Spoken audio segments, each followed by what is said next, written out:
দূর থেকে দেখে এটিকে বটগাছ মনে হলেও কিন্তু এটি আসলে একটি আম গাছ।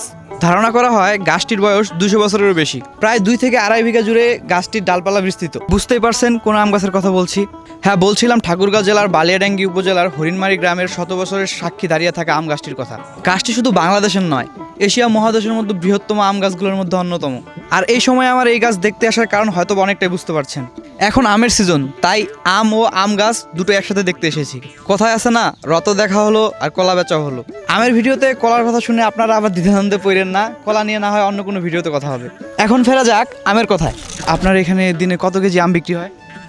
আমার এখানে 2 মণ, 1.5 মণ, 3 মণ।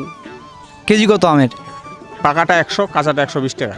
কাঁচা আমের দাম বেশি হওয়ার কারণ কি? কাঁচা আমের দাম বেশি হওয়ার কারণটা হলো যে কাঁচা আমটা আপনার আইলে গেলে আমরা 10 দিন খেতে পারবেন। ও আচ্ছা। আর বাজারের তুলনায় কি এখানকার সূর্যপুরীর দাম বেশি নাকি? হ্যাঁ, বেশি। বাজারের সাথে এখানকার আম বাজারের সাথে সম্পর্ক নেই। ওকে, তাহলে এখানের আম গাছের ঐতিহ্যের কারণে হালকা দাম বেশি। দাম বেশি। শুধু আকারে নয়, স্বাদ ও ঘ্রাণে সূর্যপুরী আলাদা। ছোট আটি, মিষ্টি শ্বাস আর দীর্ঘস্থায়ী সংরক্ষণের ক্ষমতার কারণে এক সময় এই আমের সুনাম ছড়িয়ে পড়ে সারা বাংলাদেশের নানা প্রান্তে। এই গাছটিকে ঘিরে রাজাবাসার কোনো প্রচলিত ইতিহাস না থাকলেও 2 শতাব্দীরও বেশি সময় ধরে দাঁড়িয়ে থাকা এই আম গাছটি নিজেই একটি জীবন্ত ইতিহাস।